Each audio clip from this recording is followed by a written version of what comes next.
Hello, everybody. It's the Gaming Optimist. I had to start this one over again. Mortal Kombat X. I beat this one. I did not review this one. I guess I saw my review on the comic book and thought, oh, I reviewed it, but I didn't. I didn't review the game because I've reviewed Mortal Kombat 11, so I skipped over this one. Shit, I forgot to review this one. Earthrealm is already in the process of cleaning up the mess that Outworld left behind with their invasion when Shinnok from the Netherrealm decides to attack while they're down. Johnny Cage whips out the living Johnny Cage whips the living shit out of him, and Raiden traps the fallen Elder God in his amulet.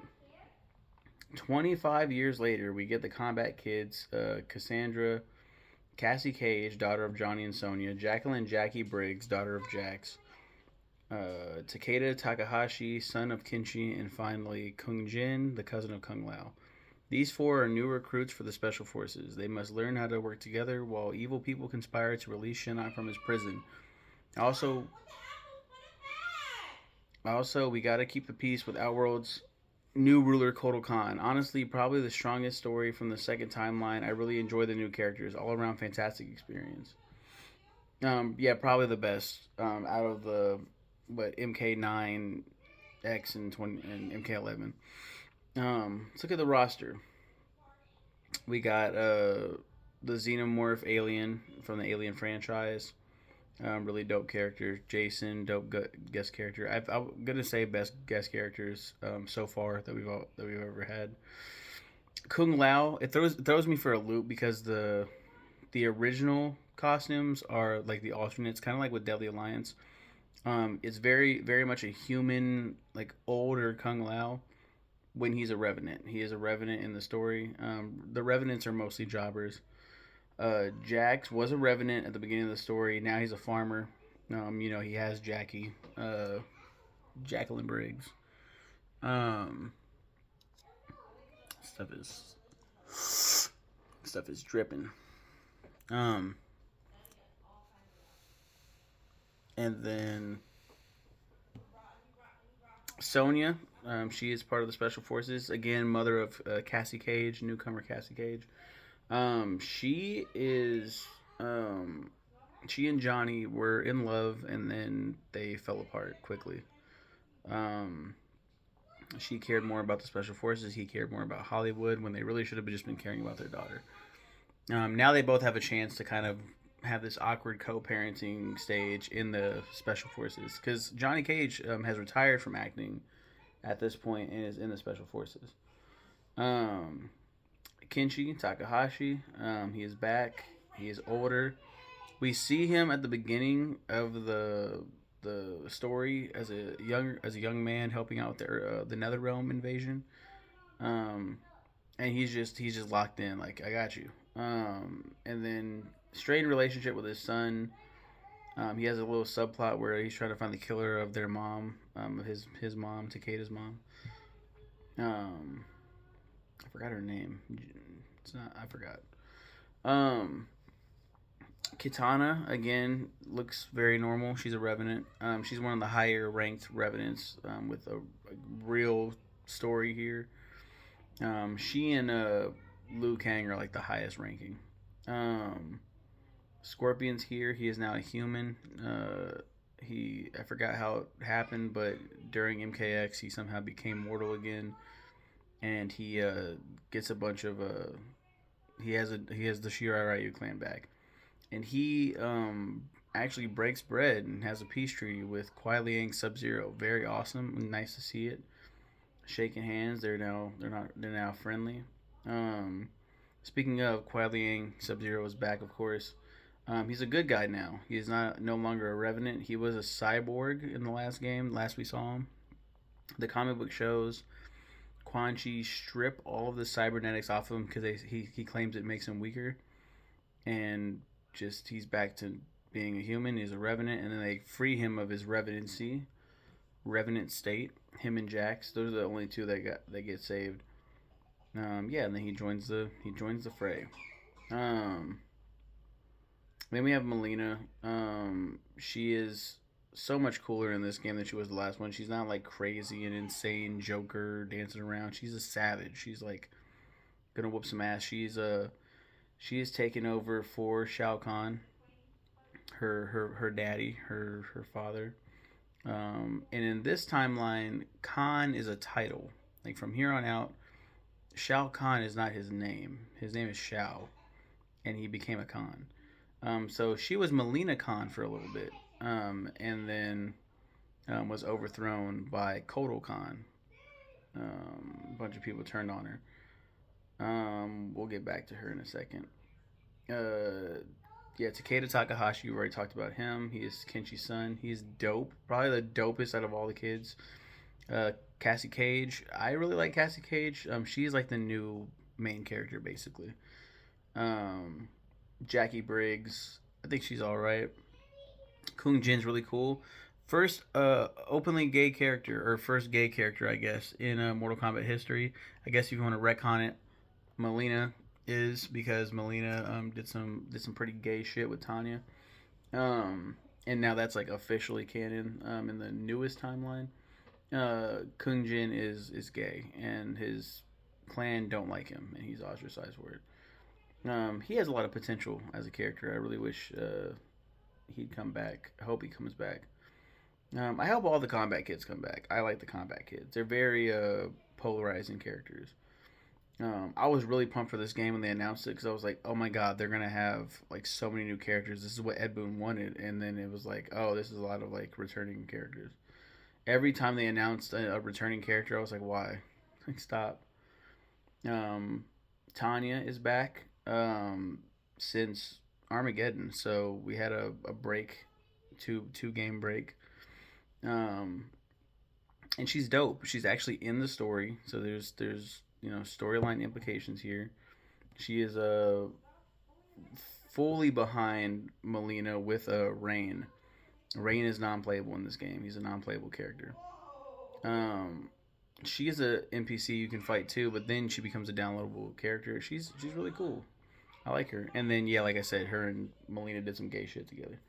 Bo Rai Cho returns as DLC. Really shocked the shit out of me. I was like, what?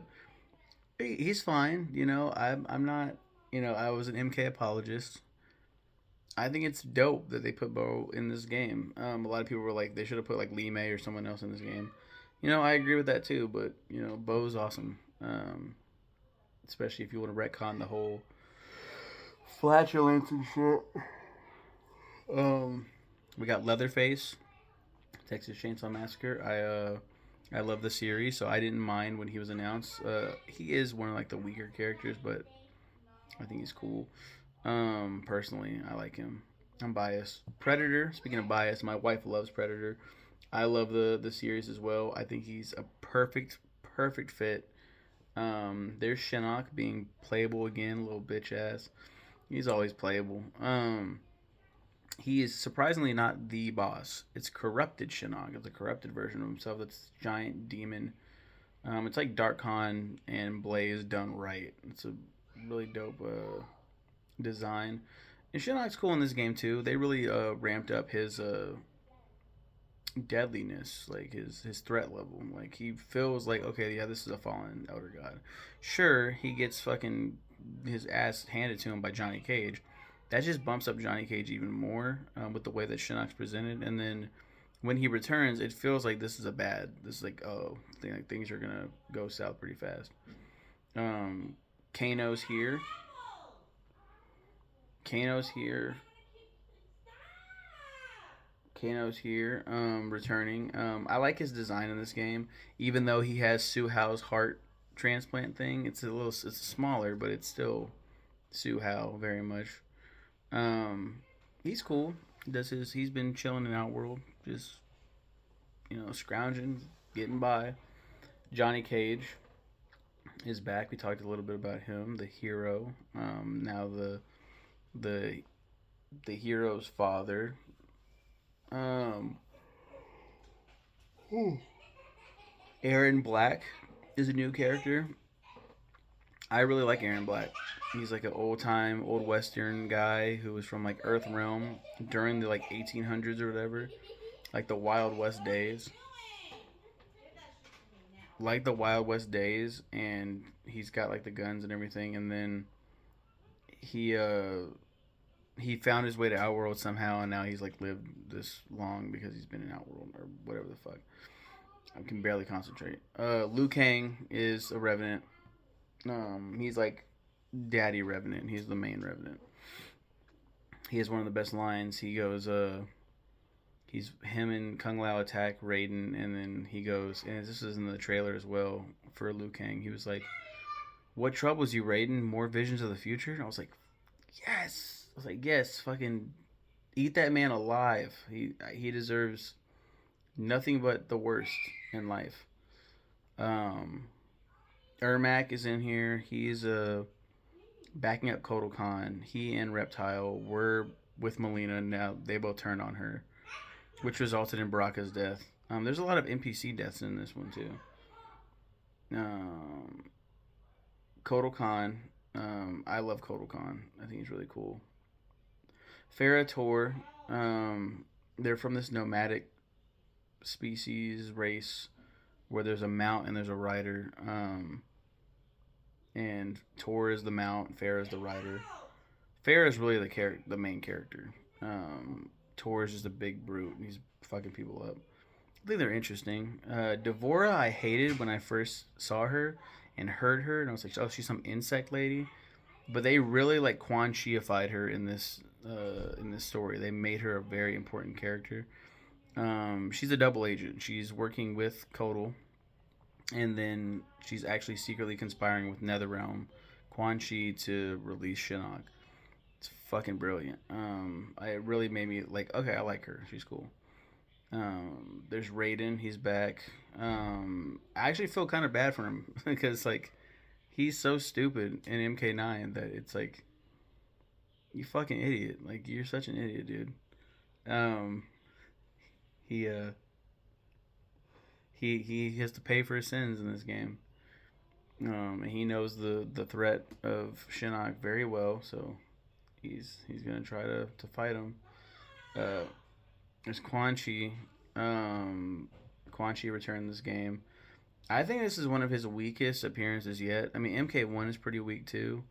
I mean, gameplay wise, it's pretty dope. But I don't know. Quan Chi is kind of like taking a severe backseat. Like in the original timeline, he's the mastermind, and they continue to go in that direction. In MK9, they gave him all of Shang Tsung shit. So it's like, try to say that 9 times fast, and it's like, it seemed like they were still going in the direction of like, oh, he's still like the mastermind. He's the one that has the amulet, but he didn't. Nah, he just went. He just fully behind Shinnok. It's a weird direction they took with Quan Chi. Um, there's Goro. Goro was the DLC. I think that's a really dumb decision. Um, I mean, just DLC and the pre-order bonus. He's pre-order bonus. And I think pre-order bonuses are stupid. At least Goro wasn't in the story, but that still feels bad to say. Like, oh, at least he wasn't. It's like, yeah, but it's Goro. It's Prince Goro. He gets his arms chopped off in the comic book, so he doesn't really do much. And then we have Tremor is another DLC. He's from Mortal Kombat Special Forces. Big old rock man. I really like his design in this game. I like him in general. I think he's cool. Triborg is a member of the Lin Kuei, the cybernetic Lin Kuei. This was a way to get all of the robots into one character, and it's brilliant. I see a lot of potential for that character if they ever want to bring back Triborg. Um, but you'd have to like do the variation kind of thing. It's like a cybernetic chameleon. It's got all the cybernetic characters: Smoke, Sector Cyrax, and Cyber Sub Zero. So really Quadborg. There's some NPCs in here that you face. Like I mentioned, Tanya, Rain, Baraka. He gets killed. Rain does not. Sindel is a someone you can face. And when you see her show up, you're like, oh my god, she can kill everybody. Like I'm terrified of Sindel now. Let's talk about the characters that died, shall we? I'm going through here. I think Kenchi's fine. He's on the next game, and the Crypt or whatever the fuck. It's like it's non-canon. Yeah, I think we're good so far. Melina, people were pissed about that. It's expert. Oh, it's such an expertly applied death. Um, the the the the fatalities are interactive in the story, so it's like finish him, and you like put in a code, and then there's a scene where they die a horrific death. So we see that with Baraka. I don't remember who kills Baraka, but I know that Devora kills Melina, and people were so pissed. She like kisses her, and then a bunch of like bugs fly into her mouth, and then they fly out of they eat her from the inside and stuff. Oh my god, I was scared for all the combat kids. Luckily, none of them die. None of them get killed. Shinnok gets his head chopped off, but he's not dead.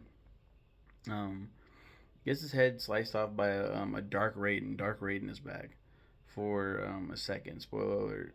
Um, like a blink and you miss it almost. Kano's fine. Johnny, yep, these are all fine. We don't see Ermac and Reptile in the next game, but they're totally fine as far as I know.